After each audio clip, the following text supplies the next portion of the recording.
से आप लोग? Happy birthday sir. हाँ, आप ऐसे ही बॉस के लिए मतलब ऐसे ही इंडस्ट्री में टहलका आग लगाते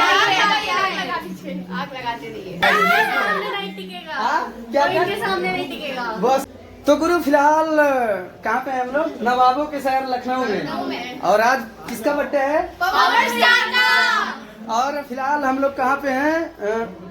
7 बज गए हैं, होटल पे अभी हैं और बॉस का बर्थडे सेलिब्रेट होगा आज। भोजपुरी इंडस्ट्री में एक और लकीर खिंचाएगा, है ना?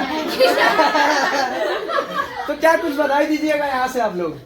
Happy birthday sir. हाँ, आप ऐसे ही पूरा उनको पहचानने की क्या जरूरत है? क्या ही बोल सकते हैं। तो आज धमाका होगा। हाँ। वैसे आपका परिचय इंटरव्यू दे दीजिए जल्दी से जल्दी। मेरा परिचय हाँ, ईसा जी केपी, ईसा जी केपी जी हैं। और आप? शिवन्या पांडे, शिवन्या। और आप? प्रिया सिन्हा। और आप? तमन्ना। इनको तो आप जानते हैं, आप सबकी तमन्ना आप बोलते हैं ना। आप सबकी तमन्ना।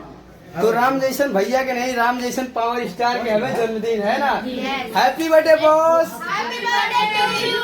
तो क्या धमाका होगा आज? आज एक सॉन्ग का लॉन्चिंग भी और उनका बर्थडे भी। एकदम गर्दा होगा आज। भोजपुरी इंडस्ट्री में एक और तूफान आएगा, है ना? Yes, yes. तो क्या आप लोग क्या कुछ कहना चाहिएगा बॉस के लिए? मतलब ऐसे ही इंडस्ट्री में टहलका आग लगाते रहिए। नहीं टिकेगा, हाँ, क्या कोई क्या? इनके सामने नहीं टिकेगा। बॉस के once again happy birthday boss. एकदम तहलका मचेगा, कोई नहीं है टक्कर में। पवन भैया जिंदाबाद। Happy birthday. Thank you so much. आप देख रहे थे देसी न्यूज और सतीश चक्रवर्ती पेज। हर हर महादेव।